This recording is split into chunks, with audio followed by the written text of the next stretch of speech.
നാളെ തരാമെന്ന് പറഞ്ഞ് 1 ലക്ഷം വാങ്ങിച്ചു കൊണ്ടുപോവുക. പിന്നെ ഇയാളെ കാണുമ്പോൾ ഒളിച്ചു നിൽക്കുക. ഫോൺ വിളിച്ചാൽ ഫോൺ ആക്സെപ്റ്റ് ചെയ്യാതിരിക്കുക. എന്തോ ഒരു മോശമാണ് മുഅ്മിനീങ്ങളെ ഇത്. ഇതൊക്കെയല്ലേ നാളെ പാരത്രിക ലോകത്തേക്ക് നമ്മൾ കൊണ്ടുപോകുന്നത്. കടം കൊടുക്കാനുള്ള ശേഷി നമ്മുടെ കയ്യിലില്ലെങ്കിൽ കടം വാങ്ങാൻ നിൽക്കരുത്. എന്നാൽ ഇന്ന ഡേറ്റിൽ തരാമെന്ന് പറഞ്ഞാൽ അതിന്റെ 1 ദിവസമെങ്കിലും മുമ്പ് കൊടുക്കണം. അതാണ് നന്മ. 1 ദിവസമെങ്കിലും മുമ്പ് കൊടുക്കണം എന്നല്ല. എന്നാൽ ഇന്നത്തെ സമുദായത്തിന് എന്ത് പറ്റിയെന്നറിയില്ല.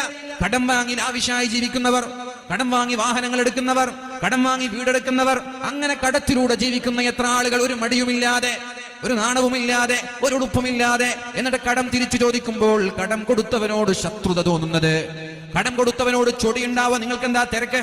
നിങ്ങൾക്കിപ്പോ എന്റെ 1000 കിട്ടിയിട്ട് വേണോ? എന്റെ 1 ലക്ഷം കിട്ടിയിട്ട് വേണോ? അങ്ങനെ 1 വർഷം കഴിഞ്ഞു, 2 വർഷം കഴിഞ്ഞു, 3 വർഷം കഴിഞ്ഞു. എന്നിട്ട് നിരന്തരമായി ചോദിക്കുമ്പോൾ കൊണ്ടുപോയി മുമ്പിലേക്ക് എറിഞ്ഞു കൊടുക്കുക 1 ലക്ഷം ദേഷ്യം കൊണ്ട്. പിന്നെ 2 പേരും മിണ്ടാതിരിക്കുക.